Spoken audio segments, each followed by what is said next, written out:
Hi guys, so what's going on? I'm coming to you today with a GR-75 ship breakdown for Star Wars Armada. We're going to be talking about the Rebel transport, and preface, a lot of this stuff is also going to correspond to the Gazanti as well, so when that video comes out, you're going to see some overlap here because the two ships have a lot in common. But now with that said, let's get started. Let's talk about the GR-75 Rebel transports. There are two varieties, the Combat Retrofit and the Medium Transport. These are the first flotillas that we have seen in the game. That means that basically there's two ships on a small base as opposed to just a single ship. And flotillas also have a special rule when it regards bumping. If this ship bumps into another ship, if it's a non-flotilla ship, only the flotillas take damage. So basically, if two transports bump into each other, they each take damage. But if this ship rams a Corellian Corvette or an Imperial Star Destroyer, only the flotilla takes damage. So you can't use these things to ram unless it's another flotilla, and then they'll both take damage as usual. But that makes them especially vulnerable to ramming. If you've got a ship of your own, you want to ram into an enemy flotilla, or even one of your own, it's going to do damage to the flotilla, but not to the non-flotilla ships. So flotilla is actually a bad thing because it means you can't hurt regular ships. That being said, it does count as a small base ship. It's still considered a ship as far as combat and other terminology go. It just has the extra keyword of flotilla. Now the GR-75s come with 3 hull, which makes them the weakest ships for the Rebellion, but it also has the scatter as well as an evade. So scatter is pretty cool as far as defensive tokens because you can totally negate all attacks. Previously we had only seen this on certain unique squadrons, so Scatter's pretty cool. It also makes this ship, while it is very, very weak, Scatter makes it exceptionally hard to kill because you gotta have that accuracy. And the introduction of the GR-75, as well as the Gazanti's introduction of flotillas, kind of brought about this new meta of I've gotta have an accuracy. So that's pretty important. If you're trying to kill a flotilla, you need to have an accuracy, or just keep shooting them over and over again and force them to spend and exhaust the scatter. So that's good. The other thing that's pretty unique about flotillas is the fleet support upgrade. Now, fleet support is unique to Rebel transports as well as the Gazantis, but only one per faction. And so let's talk about these fleet supports. So we've got a couple of different cards. I'm going to talk about in most common to least common. And specifically, I want to start with Bomber Command Center. So Bomber Command Center is the most popular and also the most expensive. It costs 8 points, and this is crucial for any support type of ship that any support GR-75 that wants to buff its fellow bombers, and the Rebellion has a ton of bombers. So Bomber Command Center is awesome, although it does kind of require that you fly your GR-75 in the battle and keep it close enough to support the squadrons. Next up is CommsNet. CommsNet is very, very cheap at only 2 points, and CommsNet is a great kind of all-purpose support upgrade. This just basically allows you to pass a token. So basically you reveal a dial, I'm going to take the token, now I pass that token to another ship. So just simple, it's cheap, great, works great. Next, not quite used as much, is Slicer Tools. Slicer Tools are a very aggressive way to fly flotilla, and a lot of times flotillas aren't flown particularly aggressively. They like to stay out of blue dice range as often as they can. So Slicer Tools basically allows you to, once you move, you can flip over, you change somebody's top command dial. Now this is amazing, especially against certain types of ships. If you're flying somebody with maybe no squadrons and then you set their top command dial to a squadron command or something like that, or maybe you set them to an engineer on a ship that's at full strength. So there's lots of nasty ways to implement Slicer Tools, and I found that they aren't used quite that much though, and there were a lot of counters to Slicer Tools that came into the game around the same time. And one of the things we saw is a lot of people were countering Slicer Tools, at least in my area. A lot of people had counters for Slicer Tools without that many people actually employing Slicer Tools. So there were so many counters right away that I think it discouraged a lot of people from using Slicer Tools. So right now, I don't see it seeing that much play, and part of that also is the fact that there are better upgrades that take its place, and on top of that, it's also very expensive. CommsNet works almost every single time, and it works even from turn 1, so CommsNet usually will beat out Slicer Tools, also because it's 5 points cheaper. Next, we also have Repair Cruise. Repair Cruise is not seen that much, although it is a cool ability. It has too much hinging on it, and a lot of times you won't really be able to pull it off. But it is a nice ability to have. It just doesn't get, it's harder to actually use it. And then the last is Jamming Field. Jamming Field I've never actually seen used, but it has a place as far as a defensive screen. If you just want a handful of squadrons to defend, to stay close and defend, then that can make sure that, basically, because they hamper you and your opponent. But if you're only using your squadrons for defense or as a deterrent, then that's fine. Jamming Field will probably work for you. One of the things you need to know is that if you buy a GR-75, you will not get Slicer Tools. Slicer Tools only comes with the Gozanti. Each flotilla has one unique one, and the unique upgrade here is Repair Cruise that only comes with the GR-75. So if you wanted to run Slicer Tools, you would need to get a Gozanti also. But I'm just going to throw that out there. So let's talk about the stats on the GR-75 some more. I already talked about their 3 hull and their defensive tokens. They also have a single command, which makes them easy to control. Only 2 engineering, which is kind of weak, but they have 2 squadron, which makes them kind of ideal as a squadron platform. If you're not playing them as pure support, they do make very good squadron carriers. For the point cost, that makes them actually relatively efficient as far as giving out squadron commands. So that's good. Another thing that these ships tend to do is they tend to serve as what's called a lifeboat. And I want to stop and talk about lifeboats a little bit because they've seen a lot of play lately, especially at Worlds. Because the GR-75 can be fielded at a mere 18 points, it makes a great way to fill up a list with a lot of extra activations and a lot of extra deployments. And so, whereas before these existed, you would have had to fill up your list with 50-point ships. Now you can get way more activations on the board for only 18 points a pop. Now, granted, you probably put a little bit more than 18, but you don't have to, and that's huge because there's squadrons that cost more than 18 points. So this is an entire deployment and an entire activation. This can allow you to have a very, very heavily loaded ship as your last activation, and you can potentially have 6 or 7 activations out there and save that big ship for last. And if you're first player, then be able to double tap with maybe like a heavily loaded Liberty.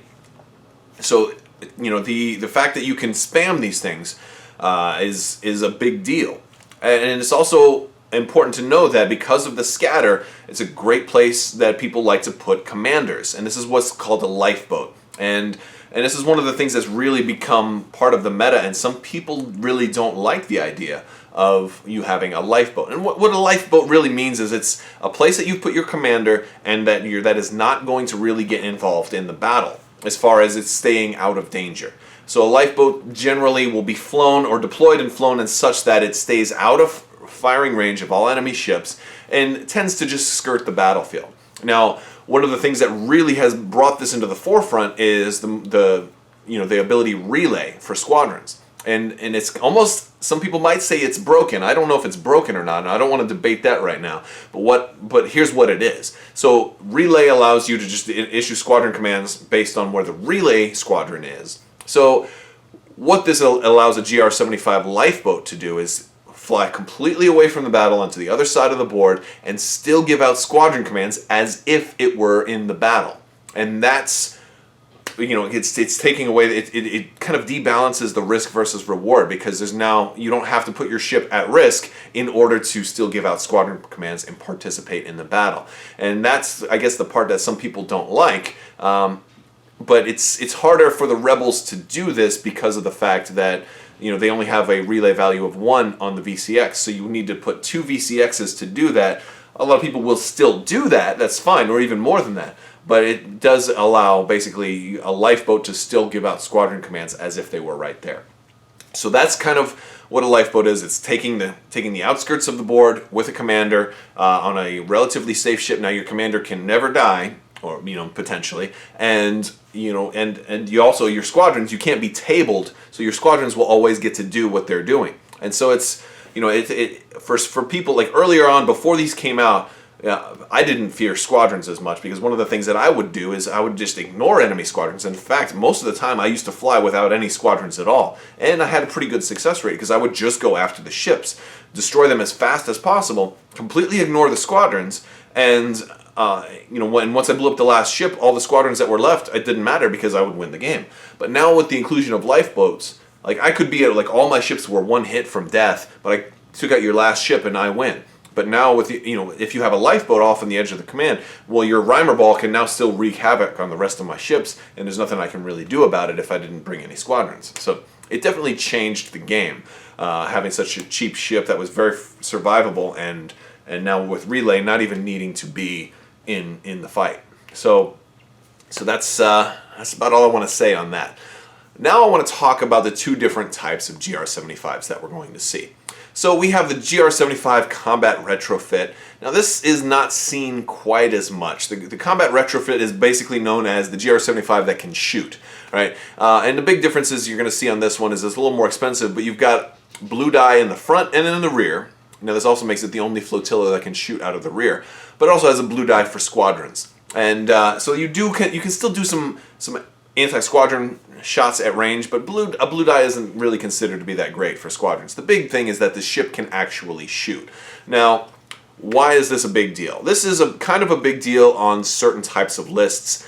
If you are running opening salvo and you're potentially planning to face opening salvo, maybe you'll want to choose that if you have a couple of these GR-75 combat retrofits, because now this ship actually, because it has dice in its armament, it can actually make ship attacks. And now you've turned like a 1-die attack into a 3-die attack, or potentially 4 if you've done concentrate fire. And also, being able to even attack ships in the first place gives you access to the concentrate fire, because otherwise you would never take concentrate fire. So that's important. Also, I want to point out that this can potentially combo with Sato, because your blue die, you can now potentially roll black dice at medium range. So you could, if you took a concentrate fire and you had squadrons there with Sato, you could potentially roll 2 black dice out of a GR-75. That's not too bad. That's not too bad at all. So it's worth pointing out that is something that you can do. Now let me move on to the GR-75 medium transports. Coming in at only 18 points makes it the cheapest ship in the game, and by far the more common transport. By far the more common GR-75. So the GR-75 medium transports is just amazing. Now, it doesn't have any ship attack, so that's definitely its biggest weakness. But it does have a black anti-squadron die. Personally, I prefer the black anti-squadron dice because you have a much better chance of actually getting a hit. And even though it's you don't have as far a range, you kind of don't need it, because you're not going to have to worry about, which arc am I going to use. You can sometimes double arc. You don't have to worry. You're not sacrificing a ship attack for your squadron attack, so you're free to double arc all you want. So I find that I have better success with the medium transports as opposed to the combat retrofit when thinking about anti-squadron attack, or the flak, as some people call it. One way you may configure a GR-75 medium transports is with Torin Farr. She's actually one of my favorite people to put on this ship, because she is a brilliant officer, and she's great for helping all your nearby ships re-roll their blue dice. But it's other friendly ships, so almost every ship that you can put her on has blue dice of its own, except the medium transports. So you lose nothing by putting her on that ship. She's only going to support other ships anyway, so you're not sacrificing anything there. So I love putting her on this one. Whereas if you put her on the combat retrofit, you wouldn't get the advantage of re-rolling your own blue dice. So if you have one of each paired up, the combat one will get the full benefit from Torin Farr, whereas the medium transport would lose nothing. You might also want to give CommsNet, because that's just that makes it a support ship that's also giving out tokens. So you're going like heavy support on that option. Another option for officer is Waylix Blissix. Waylix is actually really, really good for anybody who's only got a single really important defense token. And so if you are forced to scatter multiple times, or if somebody has an intel officer and targets your scatter, which I like to do that against people, Waylix can help you get that scatter back. So he is actually pretty cool, especially if it's a high value GR-75.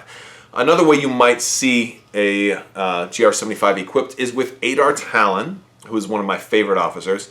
Also with Bomber Command Center. and then either expanded hangar bay or boosted comms. And that really depends on if you're running relay or not. If you don't run relay, then you might want boosted comms just to get farther range to make sure that you can trigger Adar Talon. But if you're running a couple of ships with relay, then I would suggest probably going with expanded hangar bay, or just saving the points and not having one of those. But Adar Talon and Bomber Command are really, really nice. Another way that you can run a GR-75 that I like to do sometimes as well is to give them rapid launch bay. Because of the fact that they have 2 squadrons, you can put 2 squadrons on there and then throw Flight Commander on as well. Now you've got a ship that can move and then drop squadrons that can then shoot. So it turns you into like a miniature demolisher, especially if you put 2 B-Wings on there. Now you've got a really nice little ship that can move and then drop its stuff and drop the squadrons, have them shoot after it moves. And considering the ship can go up to speed 3, that's actually pretty nice. And now I want to talk about titles because it's going to kind of combo into what I was just talking about. The first title I want to talk about is the Quantum Storm. Now the Quantum Storm doesn't get used quite as much. It only costs 1 point though, so it's like almost a gimme. But basically, if you do a nav command, after the maneuver, you can execute a 1-speed maneuver with a yaw of 0. So let's just go a little bit further. This effectively makes it almost a speed 4 ship if you've done a nav command. Now, it works really well with that rapid launch-based Flight Commander combo, but it's harder to pull off because the Quantum Storm title requires that you have done a nav command. And in order to do rapid launch base, you had to do a squadron command. So the only way to really make this work very, very well is to have a nav token. And then, use your nav token, then go, increase to speed 3 perhaps, go a 4th if you want to. If you're in the right spot, you might not need to. And then, do your squadron command. So basically you'd have to have a nav token with a squadron command on your dial. You do the squadron command after you move. And you can do this in any order because it's like if you have multiple things that say after you execute a maneuver, so you can do a whole bunch of different things for anything that says after you execute a maneuver, you can pick which one you want to do. So that's pretty cool. So after you execute the maneuver, then maybe all right, now I want a Quantum Storm, go farther forward 1, and now rapid launch bays, drop 2 B-Wings. Oh, and by the way, I've got Bomber Command Center as well. And now granted, you get that close to an enemy ship, you're probably dead next turn, but if you could potentially do it, that's nice. So it'd be really nice to have that nav token with that, so you could just like, all right, well I'm not far though. I'm gonna hang back. Now I'm gonna jump forward, drop everybody, and go. So it gives you options. And also another thing that you could potentially do with Quantum Storm, considering the combos with after you execute a maneuver, is slicer tools. So now granted, one thing you can't do is you can't slicer tools twice, even though you're technically doing 2 different maneuvers, because you could do a maneuver and then activate the title, do another maneuver, because slicer tools requires you exhaust the card, so you can only really do it the one time, but you have choices. If you're not quite close enough to trigger slicer tools, you're like, all right, well in that case, I'll trigger Quantum Storm, go a little bit closer, and then slicer tools. Or maybe you're at just the range, and you're going to be like, okay, like maybe you overshoot somebody, I'm going to slicer tools you, and then Quantum Storm to get away. And then now I'm at farther, maybe I'm at long range, so you will have a harder time counterattacking me. So there's all kinds of different ways you can use Quantum Storm to have it combo with other things. But it just basically makes it into a more mobile ship. It's potentially a good lifeboat because if somebody wanted to try to run you down, which sometimes you'll go after the lifeboat, which generally is not a good idea, but if somebody wanted to try to run you down and catch up to you, it'd be harder for them to catch you because you can be much faster that way. Alright, but it's not used as much. What is used much more is the Bright Hope. Now the Bright Hope is the title that you don't want your opponent to have, that you definitely want to have on your GR-75. It costs 2 points, so still very, very cheap, and basically it reduces your damage by 1 anytime you're attacked, unless it's from the rear. And the rear arc is pretty narrow, so it's generally hard to get a shot on the rear of this thing anyway. So think of it as a permanent 1 damage reduction. And typically when you fly a Bright Hope, you're kind of flying it in relative safety anyway, so you can always scatter. And it requires an accuracy on top of that. And then if you're at long range, like hopefully you should be, you can also remove a die with your evade. So it's just so hard for people to actually get damage through onto the Bright Hope. And if you throw Major Durlin on there too, if they even do manage to get 1 damage through, you can exhaust Major Durlin and cancel that. And he's pretty cool. Or contrary to him, you could also put Lando on there if you needed to bring your ship in even closer. Lando makes a great survivable officer for a GR-75. All right, fine. You did get the accuracy you needed, no problem. Reroll all that damage. So Lando can help keep you alive as well. But Bright Hope is definitely popular for lifeboats or any type of support ship that has to stay in combat range. So Bright Hope is good for your Bomber Command Center because your Bomber Command Center costs 8 points. So now you've really raised the point cost on this ship, so you want to protect it as much as you can. It's also really good on somebody where you want to put Torin Farr because she's not particularly cheap either, and she needs to be even closer to the action. So if you've got a GR-75 that needs to be close to the action, Bright Hope is a great title for it, but you might want to consider protecting it with something like Major Durlin or Lando Calrissian. Or if you have a support officer on there like Adar Talon or Torin Farr, then just go with a Bright Hope title, and you gotta rely on your flying, and hopefully your opponent doesn't have too many accuracies to kill you. So let's talk about commanders. Which commander is going to support this ship the best? This was a tougher one for me because this isn't a ship that you kind of base your fleet off of. Nobody really sits down and is like, all right, I'm coming at you with like 25 combat retrofit GR-75s. I've never seen that list flown. I never will see that list flown. Nobody's ever going to fly that. But if you do, please post a video and give me a link to it because that would be just crazy. Basically, I ranked the commanders. I usually rank the commanders on the order and how they support this ship the best. I'm going to do that here as well. But it's not, I had to think outside of the box a little bit because some of them don't really support the ship itself, but they support the mission of the ship. So we'll cross that bridge when we come to it. So coming in at the bottom of the list is Akbar. This is a no-brainer. This is the only ship in the game that has no dice on its sides, so it can't even make a side attack. Akbar does nothing for it, even though I love Akbar. Does nothing for this ship specifically. Next is Garm Bel Iblis. I usually rank Garm pretty low just because he's just isn't really that great right now, but he really doesn't do much for that. This is a command 1 ship, so you could only get 1 out of him anyway, and a lot of times the turn 1, one of the most common things that are done is to bank a token anyway on turn 1, or pass a token with CommsNet, and you're not going to be able to do either of those if Garm is already there. I mean, it's possible, but Garm is just not really, he doesn't do much for this ship. Next is Sato. Sato's lower, but he does have a potential, like, your combat retrofit is the only one that can even shoot to begin with. Your medium transports have no ship-to-ship shots, so Sato does nothing for that one. So that's why he's lower. But he can work with the combat retrofit, so there is a possibility there, and it would catch your opponent off guard. They certainly wouldn't be expecting 2 black dice to be coming from a concentrated fired combat retrofit with Sato. So that would be surprising and relatively cheap for the point cost, but it's just not great for Sato. Next is Maydean. Maydean's generally good all around. It's just that this ship is fairly good with maneuvers and doesn't really need his help that much. It has a pretty good maneuver selection, and nobody's ever really said, gee, I wish the GR-75 had better turning. It's got pretty good maneuverability. So Maydean doesn't do a whole lot for this ship. Next up is Dodonna. Now, I might have put Dodonna a little bit lower because of like I said with Sato, this is a ship that really can't shoot much. Granted, the combat retrofit has a blue die and you can get crits on that. It's usually not going to happen. Usually that's just one shot to lower somebody's shields that, oh, what are you going to do about this one die? You're not going to brace the one die, are you? It's almost like a taunt, really. And that's one of the things I like about it. But the reason I have Dodonna a little bit higher is because this GR-75 is often supporting Rebel bombers with either Bomber Command Center or Adar Talon or both. And so the mission of the GR-75 works very, very well with what Dodonna's often trying to do. So while Dodonna doesn't really do much for the GR-75 ship, it does a lot for the ship's mission. So that's why Dodonna ranks a little bit higher.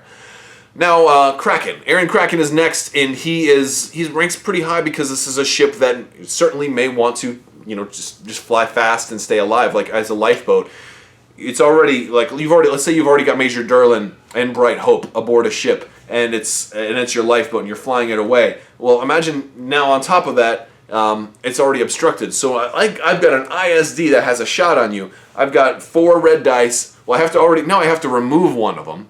Okay, so now I've got 3 red dice. Now one of them has to be an accuracy just to stop the scatter, you know, and so now I'm going to have 2 damage, two red dice coming through, and now one of them you can just cancel with, you know, with your evade if I get the 1 accuracy. So at best I can get a double hit, right? And then from there, Major Derlin just stops 1, and then, you know, Bright Hope stops the other. So it makes, I mean, you could have had Spinal Armament or done a Concentrate Fire to get more than that. But that's just, I want to, you know, obstructing a shot onto a flotilla is huge, because you already need every die you can just to guarantee you can try to get a single point of damage through. And that's all assuming you're at long range. And if you fly into blue dice range, then forget about it, game over. But yeah, if you're staying at long range like you should, you know, Kraken can really help you stay alive. Next up, Riken. So Riken's seen a lot of play lately at Worlds, and so I normally kind of want to rank him lower, but he's become so powerful, and this is partially to keep the flotilla alive, because if you need to fly one into close range, this will guarantee that all of your support lasts until the end of turn. This will guarantee that even if you lose your GR-75, that your commander stays alive if he's on it, or if well, obviously it would be Riken, but also guarantees that your Bomber Command Center will stay in play and active for the rest of the turn. This will guarantee that your Torin Far rerolls stay in play and active for the rest of the turn, or any other, or all of your GR. Maybe you've got multiple GR-75s and you really want to get those slicer tools off, or you want to do all this other stuff. Riken can really, you know, can allow you to fly them into close range and to mess things up. And granted, while they can't ram to take full advantage of Riken's ability, they can certainly impede somebody else's movement. And so that's important. And my number 1 is Mon Mothma. This is a survivable ship, and Mon Mothma is the queen of survivability. She turns that evade into something that's, you know, even more. People try so hard to get that accuracy, and now that evade can work at even close range, so it just enhances a ship that's already so survivable. And even if somebody does manage to get into medium range of you, now you can still cancel that double hit that they rolled. So it's just really, really nice. So Mon Mothma is number 1 as far as the survivable flying GR-75s goes, and that is all of the commanders. I'm not doing any of the Wave 6 stuff yet because it's not out. I haven't got to play it yet. I haven't got to play against it yet. Granted, you know, there's ways that people can you can kind of simulate games and stuff, but I like to wait until the wave is officially released before I dive in. This way, I know all my opponents have access to it as well, and this way it means a lot more on release day. This way, you get your toys and you play with them for the first time. So, this has been the GR-75 ship breakdown. Let me know what you think, guys. Did I miss a particular combo that you really like to fly on the GR-75s, or do you think now that my Gazanti video is going to be completely spoiled because there's so much overlap between these two? All right, guys, if you like this video, give it a thumbs up, and as always, if you haven't already, please subscribe and stay tuned for more stuff which will be coming your way. Thank you so much for watching, and have a great day.